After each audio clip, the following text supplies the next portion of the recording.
Let's move on to the Champions Cup then, because the format came under criticism again this week, didn't it? Did it? See my tweet went there like a shit sandwich.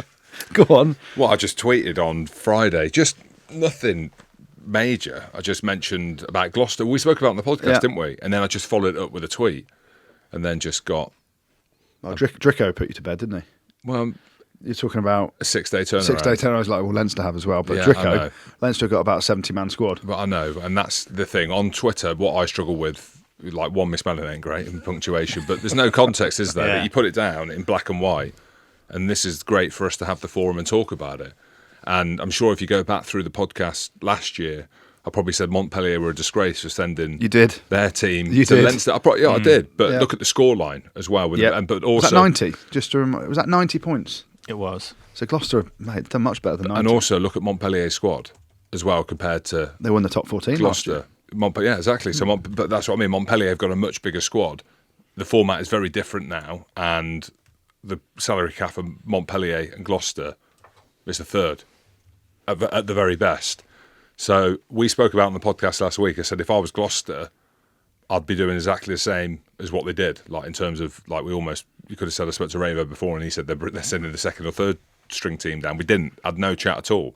But my tweet about it it's like, right, so 6-day turnaround for Gloucester with a small squad and the amount of rugby that these players have had to play. You've got to remember, Gloucester have played Wasps and Worcester already this season and won, and then had the points taken away. From what I'm hearing, Gloucester have had a game shifted as well. Yep. Leinster have now got a 10-day break between their game at the weekend on Friday against Gloucester to when they play Munster. Like I said on the tweet, if Leinster go full noise against Munster in 10 days, I'll eat my words. I don't know how you eat them, but I will. I'll try and eat my boot. I don't think they'll go full noise. My point in everything was... I think they will.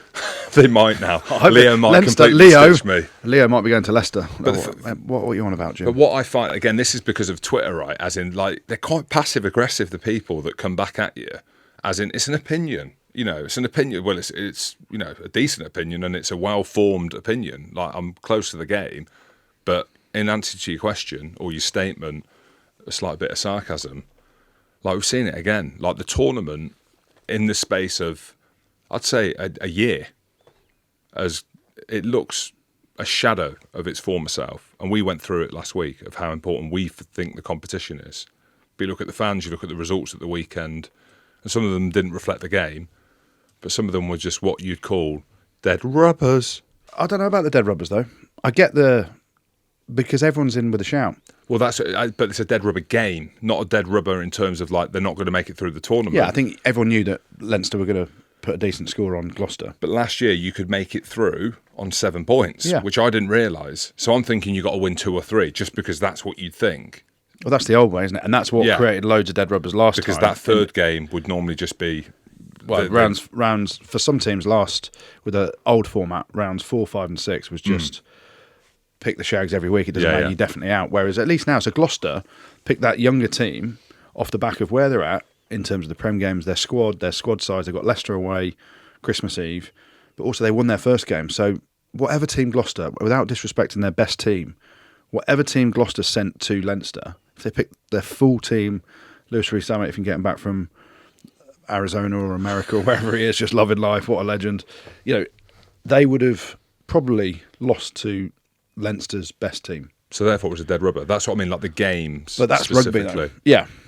And, so the issue that they've targeted, and coach, this, coaches target games. When you were going up to Newcastle in the middle of Christmas, when you're at Saracens, when George Cruz and Maratoji and Will Skelton are all on holiday somewhere, that is just squad depth and squad rotation and picking your games. Yeah.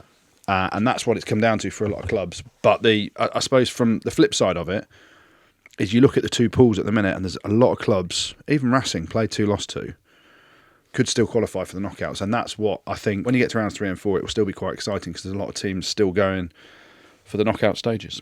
The issue is around it that I think is the romance around the tournament. Like, there's going to be games where you could think, regardless if they go full noise, they're going to struggle, like you've just said. Like, Sale go full noise to Toulouse, you think they're going to struggle, and they did struggle. But it's around the tournament. There's like just games for the sake of games, even though we know that is the format. And that is my point underlying all this. Like, if you're BT Sport and you've got a team who finished 5th who's going really well this season, they've got England players, they've got British and Irish Lions players, they've got Lewis Rees-Zammit, you've got Leinster fully loaded. That's a game you want to show on a Friday night, right? Yeah.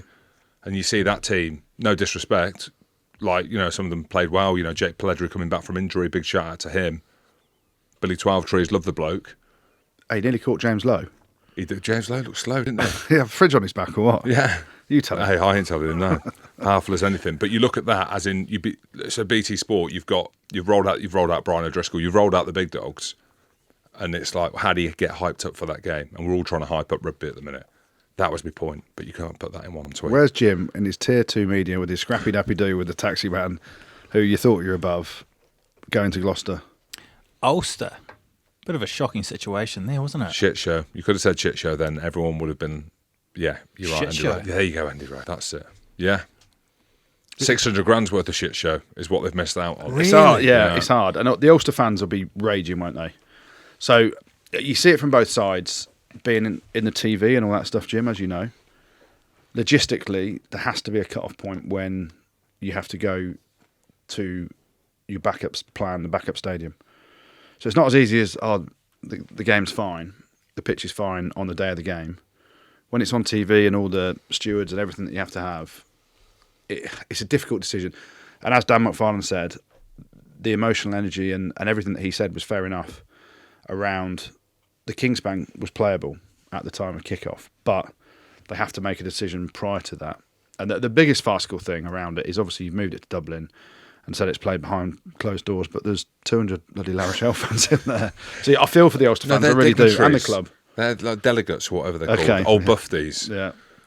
I was going to say they're not old, but they definitely were old. Yeah. It's hard, isn't it? Because for Ulster fans, you have them at the Kingspan where it is raucous and the energy there is unbelievable. We've both been there and commentated there and seen what the fans do for the players on the field, and they needed that. And to go to an empty stadium in Dublin playing against the biggest, most sort of powerful team in the Champions Cup, you need that extra energy, don't you? So it was all taken out of them, and you saw half time they're getting hosed, but fair play, they bounced back and got 2 bonus points. Yeah, Cooney got them that last bonus point there, didn't he, with a kick. But again, you don't want to keep bagging the tournament. We've seen, not just this year, we've seen over years gone by, like games getting snowed off or getting moved from Saturday to Sunday behind closed doors. Summer rugby, he said it. I think there's going to be a new format. I reckon after the World Cup in France, the whole rugby landscape, the calendar will be globalised and there'll be a completely different format. Are you in charge? Are you going to be in charge? No one's called me yet, but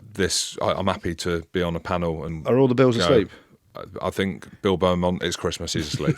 Yeah, it's nearly Christmas, he's asleep. What did you guys make of that massive scrap in the Saints-Munster game? Not as bad as people are making out. I watched it, I slow-moed it. I've watched more of that than I do of tries, I'll be honest with you. But it was... How good is it, watch it, when there is a fight that kicks off, or it's not a fight, it's just grabbing and pushing, and it is great to have the old rewind button to see, because you can watch it 5 or 6 times and look at different angles, different people, can't you? Yeah, unless you're in France, they wouldn't have shown that again on the big you screen. You said that on your comms, didn't you? I did. Did you use the word conspiracy as well? I don't know. I've just gone full. I've gone full nuclear. I have. I also said that Frank Murphy's thrown £1 million at the way he looks as well. So I'm just going nuclear on it all. But yeah, like as in, you say it was nothing. Nick Mullins said it was like going back to the 1970s. So Dave Ribbons comes in, just clears off. I think it was Keith Earls off the ball when there was a bit of pulling and shoving. John Ryan was getting choked out on the floor. Don't know about you. I'm not going to name drop people because I don't know unless there's tattoos that you see who they are exactly, but not a lot really. Wasn't just the only chokehold at the weekend, was it? Why? The one in the Ospreys game. I think Scott Baldwin was... Oh, yeah, I saw. Yeah, he tapped out Willemser. He did. Willemser's tapping out. Who's tapping out Willemser? Yeah, Willemser's a man who's been out. bit by a fucking lion. That's who. There you go. Yeah. So nothing really. But I mean, Northampton, they got slippered really, didn't they? Pod. Rugby pod.